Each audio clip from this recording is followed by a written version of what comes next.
If you've ever wondered why money slips through your fingers, no matter how hard you work, the answer might not be your job, it might be your habits. What if the very things you buy to feel successful are the reason you're still broke?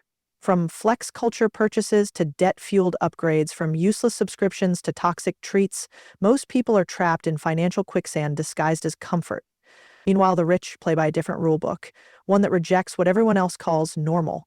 Ready to expose the 8 silent money killers the wealthy avoid at all costs? This will change how you see everything. You know what's wild? The biggest thing keeping most people broke isn't a lack of income, opportunity, or intelligence.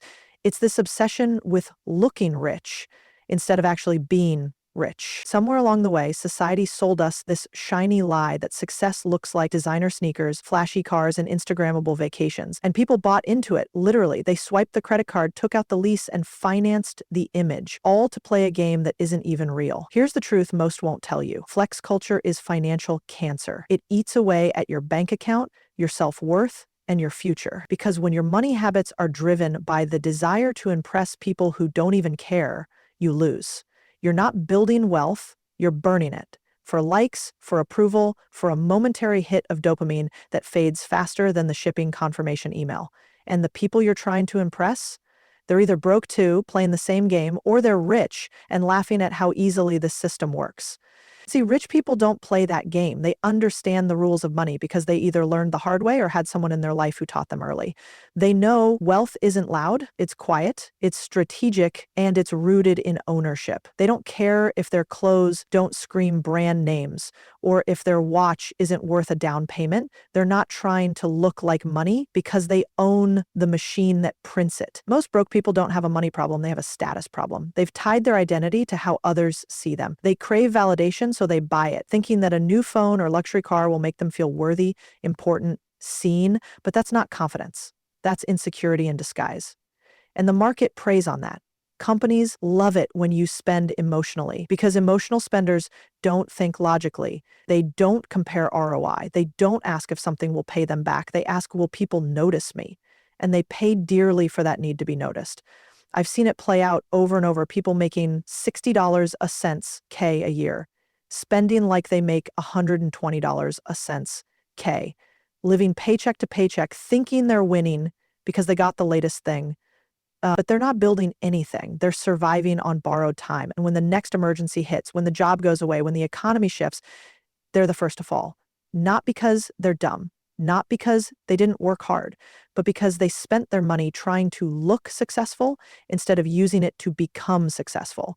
Rich people delay the flex. They choose freedom over flash. While others are buying new cars that depreciate the second they hit the road, the wealthy are buying cash flowing assets, businesses, real estate, stocks.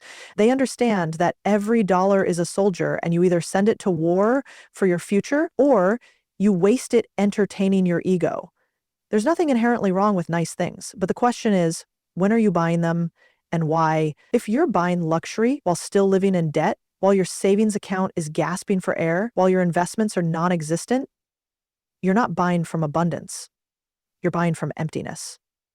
And that will never lead to long-term wealth. Because wealth isn't about looking like you've made it. It's about having the freedom to live life on your terms without asking for permission. The most dangerous part? Flex culture doesn't just drain your wallet, it shapes your mindset. It keeps you thinking short term. It makes you believe that the goal is appearance, not ownership. And once that belief settles in, it's hard to shake. That's why breaking free from this trap isn't just about budgeting better. It's about rewiring how you see money, how you define success, and what you're really after in life. So if you're wondering why wealth feels out of reach, start there. Audit your habits. Ask yourself if what you're buying is building your future or feeding your ego. Stop trading your potential for applause. Stop trying to impress people who aren't writing your checks. Real wealth is quiet. Real success doesn't need to be broadcasted. It just needs to be built. And if you're serious about building it, then the flex has to go. You know, it's wild. Most people are going broke not because they don't make enough money, but because they have no idea where it's actually going. They're not spending it on yachts or Lamborghinis. They're bleeding it out in tiny, invisible drips, month after month. And the worst part? They think it's normal. Let me tell you a secret most broke people never hear. Subscriptions are silent killers. They don't show up in your life like a $5,000 0 cents emergency expense. They show up as $9.99 here, $14.99 there, $39.99 over there, and then vanish into the fog of it's just a small monthly payment. But you know what wealthy people understand? That just a small payment multiplied by 10 or 15 adds up fast. And worse, it adds up invisibly. It's not the price that hurts you. It's the fact that you're not paying attention. I met someone recently who had over $500, 0 cents a month in subscriptions. 500. And this wasn't some high roller. This was an average person in an average job. Gym membership, 3 different streaming platforms, meal kits, beauty boxes, app subscriptions they hadn't opened in months, a meditation app, cloud storage on 3 platforms, a gaming pass, and a few free trials that magically turned into charges. And when we totaled it all, they were stunned. No way I'm spending that much every month. Oh, but they were. Now, I'm not saying all subscriptions are bad. Some are worth it. Some create leverage. Some save time or make you money. But most don't. Most are just dopamine disguised as productivity. Broke people hold on to them because they don't feel expensive. Rich people cancel them because they don't feel valuable. There's this weird cultural programming around spending. You cancel a Netflix subscription and people act like you've gone full monk. But here's what high net worth people know. The path to wealth is paved with small, repeated, intentional decisions. They treat their money like a resource they direct, not a stream that leaks away with every notification. The psychology of this is fascinating. Subscription services are designed to make you forget. That's not an accident. Auto renewal isn't just a convenience. It's a tactic. You sign up in a dopamine high, and then they make it just hard enough to cancel that you don't bother. And every month, money leaves your account and you don't even feel it. That's the trap. Broke people fall for convenience because it feels good. Rich people design systems that make their money serve them. Every dollar has a job. And when you're keeping track of where your money is going instead of just how much is coming in, you start building real financial muscle. Most people look at income and think that's the measure of success. But income is just one part of the equation. Control is the other part. And control comes from clarity. So here's what I do. Once a month, non-negotiable, I audit every single recurring charge. If your money's being siphoned off by subscriptions you don't even remember signing up for. I've seen people go from paycheck to breathing room just by eliminating dead weight subscriptions. That's not magic, that's math. That's attention, that's ownership. Because here's the truth no one tells you when you're struggling financially.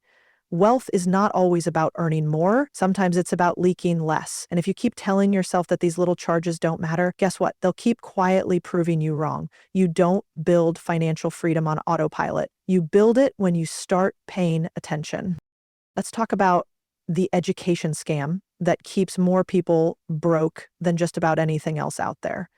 Because here's the truth. Most people don't want to hear this, but I'll say it anyway. The way we've been taught to chase success through education is outdated, overpriced, and in many cases completely broken. The system wasn't built to make you wealthy. It was built to make you obedient. We were sold a lie, wrapped in a cap and gown. We were told that if we just went to the right school, took on the student loans, memorized the textbooks, and played by the rules, we'd be rewarded with success. But you and I both know that's not how the real world works anymore. We have people graduating with 6-figure debt into jobs that barely pay enough to cover rent and groceries, let alone build a future. What you end up with is a fancy piece of paper, interest piling up every month, and a career path that was already overcrowded before you even started. See, the difference between people who stay broke and people who break free usually starts with what they invest in. Broke people invest in appearances and credentials. Rich people invest in skills and cash flow. That's the pivot most people never make. They think a degree guarantees them a lifestyle, but what it really guarantees is a monthly payment if they're not strategic. And when you're locked into a cycle of debt repayment for something that doesn't even create leverage in your life, that's the opposite of freedom. That's modern day indentured servitude dressed up in academia. I'm not saying education is worthless. Let me be clear. Learning is essential, but not all learning is created equal. The kind of learning that builds wealth doesn't always happen in a classroom. It happens in real life. It happens when you launch a business and fail forward. It happens when you buy your first asset instead of your first liability. It happens when you study markets, psychology, negotiation, and cash flow models instead of just regurgitating case studies for a grade. The rich don't chase credentials, they chase competence. They know that it's not about how much you know, it's about how well you can apply it to create value. If you can't turn knowledge into income, it's just intellectual decoration. That's why so many people with fancy degrees are working under people who barely graduated high school but understand leverage, sales, systems, and ownership. The truth is, the new education is everywhere. You just have to be curious enough to pursue it. You can learn real estate investing from a podcast. You can understand cash flow from analyzing laundromats and car washes. You can master business acquisition from books, mentors, and YouTube channels. The gatekeepers are gone. The excuses are over. The only thing keeping you stuck is the belief that your value comes from someone else's approval, someone else's certificate. That's another thing the broke mindset does. It waits to be chosen. Chosen for the job, chosen for the raise, chosen for the promotion. But wealth builders don't wait. They choose themselves. They learn what they need to learn, they build what they need to build, and they own what they need to own. They don't sit around hoping a corporation, an institution, or a professor gives them permission to be successful. They take it. And let's not forget that the people selling you the education are often the ones profiting the most. The business, a multi-billion-dollar industry built on your fear of falling behind. They tell you you'll be nothing without their degree, but what they don't tell you is that there are 100 other paths to wealth that don't involve a classroom, a student ID, or 10 years of debt. This is the part where most people get defensive. But what about doctors and engineers? Sure, some careers absolutely require formal education.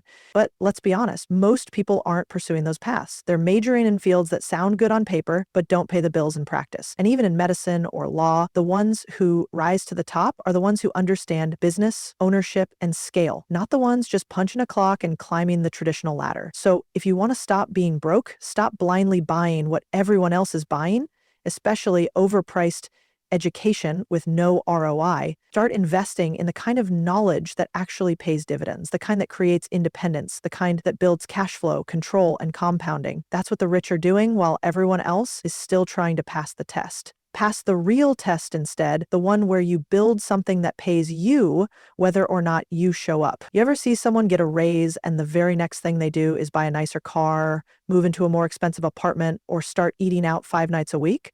That's lifestyle inflation. And let me be very clear. Lifestyle inflation is one of the most seductive and dangerous traps keeping people broke. It's not just about spending more, it's about the mindset behind it. When your income goes up, but so do your expenses at the same rate or faster, you're not progressing financially and you're just running on a faster treadmill. More money came in and just as quickly more money went out. That's not growth. That's spinning in circles with a shinier view. Now, I'm not saying you shouldn't enjoy the fruits of your labor. You work hard, you grind, you should feel good about that. But there's a massive difference between rewarding yourself and sabotaging your future. Broke people spend more when they make more, because they've been taught that money exists to be spent. Rich people understand that money exists to buy time, freedom, and leverage. That's the difference. When money shows up, broke people think, what can I afford now? Rich people think, how can I multiply this? This is where it gets psychological. Lifestyle inflation often stems from a deep desire to prove your worth to the world. You finally start earning more, and suddenly you want to show your parents you made it. You want your friends to notice. You want strangers to admire your success. So you start upgrading everything. Nicer shoes, fancier trips, a luxury car you can barely afford but looks good on Instagram. It's validation addiction disguised as success. But here's the harsh truth. If you need to spend money to prove you're successful, you're already losing. Wealth is quiet. Broke is loud. The wealthy don't flex their money with consumption. They flex it with ownership. While most people buy things that lose value the second they swipe their card, wealthy individuals put that money into things that grow over time. They understand that every dollar is a little soldier that can go out and earn more soldiers if you don't send it into battle recklessly. The broke mindset spends money to feel something. The wealthy mindset invests money to build something. When you inflate your lifestyle with every pay raise, you destroy the one thing that separates you from perpetual struggle: margin. Margin is what lets you invest. It's what allows you to take a risk, buy a business, build a side hustle, or say no to toxic work. But when every dollar is tied up in keeping up appearances, you're stuck. You might have a better couch, but no cushion. One of the most dangerous lies we're sold is that the goal is to get richer so you can buy more stuff. The real goal is to become wealthy enough that you don't have to buy anything to feel secure. True wealth isn't about accumulation, it's about liberation. But to get there, you have to delay the dopamine. That means not upgrading the apartment just because you got a bonus. It means keeping the same car even if you could qualify for a loan on a newer one. It means letting go of what people might think and focusing on what your future self actually needs. Let's be real, your future self doesn't care what brand of shoes you wore in your 20s. It cares if you built a portfolio that gave you options. Your future self doesn't care that you went to that overpriced brunch every weekend. It cares that you saved enough to say no when you needed to. So many people are broke not because they're underpaid, but because they're overcommitted. They made more and immediately locked themselves into a more expensive lifestyle. Longer car payments, higher rent, inflated subscriptions, and endless little luxuries that now feel like necessities.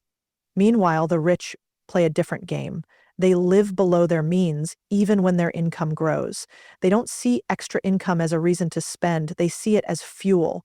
Fuel to buy freedom, fuel to build something bigger than themselves. They aren't trying to look rich. They're building a life that makes them impossible to control. And the irony? Because they're not chasing luxury, they eventually earn the right to enjoy it on their terms, without it owning them. So if you want to stop being broke, don't just focus on making more. Focus on what you do when you make more. That's where real wealth is won. You ever notice how the stuff that's supposed to save you money ends up costing you the most? It's funny, broke people are obsessed with deals, discounted shoes, budget electronics, cheap furniture. The logic seems sound. I'm saving money. But in reality, they're leaking it. Quietly, consistently, and predictably. And that's the trap. Cheap isn't always a bargain. In fact, most of the time, cheap is just expensive in disguise. Wealthy people think differently. They ask different questions. Instead of what's the cheapest option, they ask what's the best value over time. That one question separates poverty thinking from wealth thinking. Because when you buy cheap, you're usually buying twice, or 3 times, or endlessly repairing something that should have been built to last. Meanwhile, the person who paid more up front, they're sipping coffee while yours breaks down again. It's not just about price tags, it's about time, energy, peace of mind, all of which cost more than a few bucks off a sticker. Let's talk about clothes. You go to the mall, grab a $20 0-cents pair of jeans that look decent, and call it a win. But then they fade in 2 washes, tear at the seams, and now you're back out shopping again next month. The rich, they might drop $150 0 cents on a pair. But they're wearing them for 5 years. More importantly, they're not even thinking about them anymore. Because one of the most expensive things in life is decision fatigue. And broke people are constantly making micro decisions that bleed them out.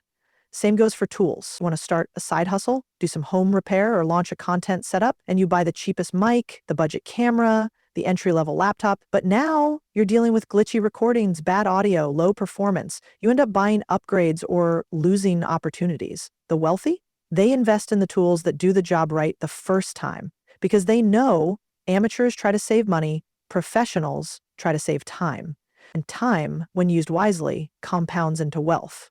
Here's another one that hurts. Cars. You get a great deal on a used vehicle that's had 6 previous owners, 100,000 miles, and a questionable past. It breaks down. You fix it. Then it breaks again. More fixes. Before long, you've spent more in repairs than a new car would have cost in the first place. But it's not just about the car.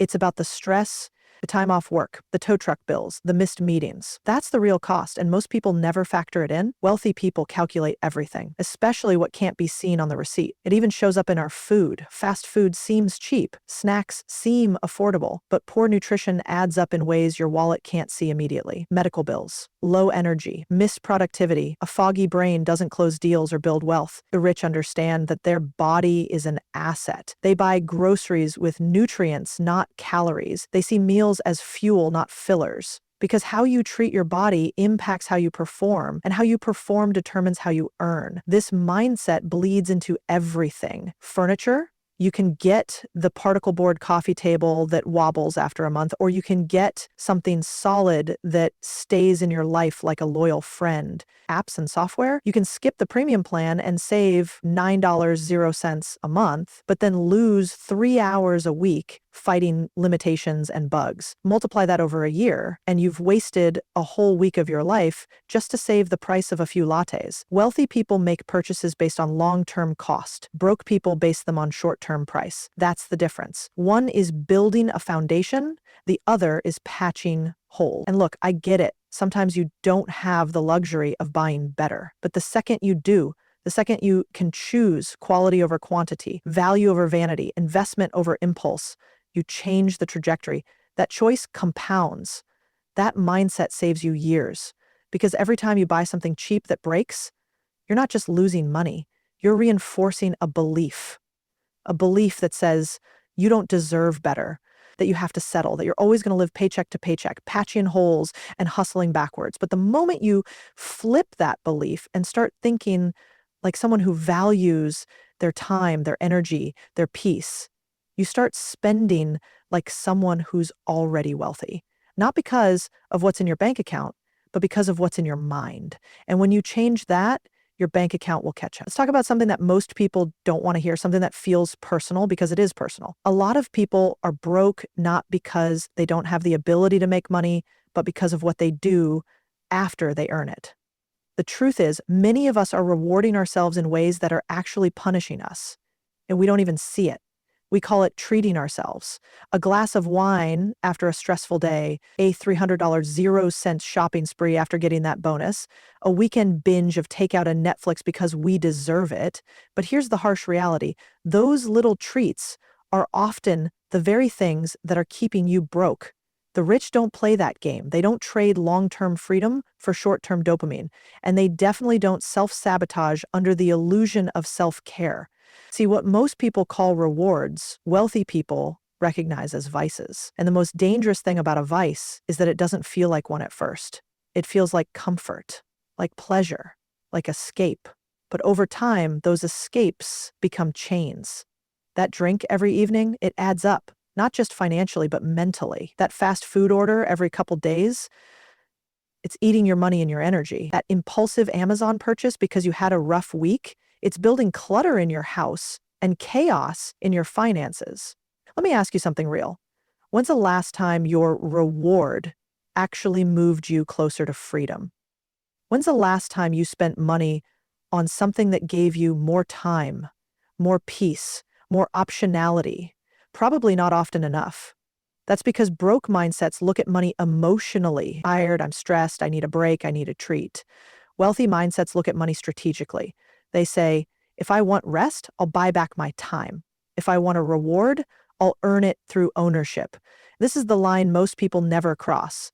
It's easy to hustle all week and then blow your surplus in the name of enjoyment.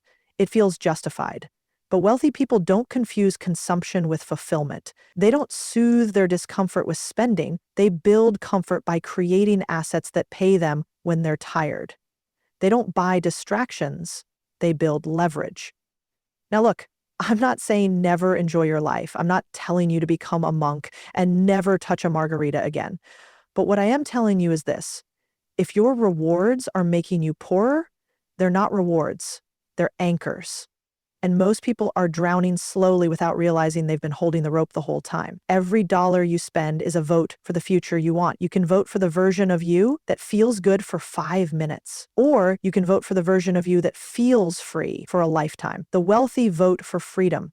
They don't indulge their impulses, they direct them. They're not perfect, but they're disciplined. And discipline doesn't mean restriction, it means clarity. So instead of treating yourself with something that disappears in 24 hours, what if you rewarded yourself with something that grows? What if every time you wanted to spend out of emotion, you paused and asked, will this give me leverage? Will this create space? Will this put money back into my life or just take it away? What you normalize becomes your future. If you normalize drinking every time life gets hard, you're not building resilience, you're building dependency. If you normalize eating out 5 times a week, you're not buying convenience, you're buying chaos. If you normalize buying things to cope with stress, you're not treating yourself to stay broke. The rich don't need to escape their lives every weekend because they've built lives they don't need to run from. The broke are constantly trying to numb the discomfort of a system they feel trapped in. And that's not judgment, it's awareness, because awareness is the first step to change. So the next time you feel like you deserve it, stop and ask, do you deserve a temporary fix or do you deserve permanent freedom? Because one will cost you now and the other will cost you forever. Choose wisely.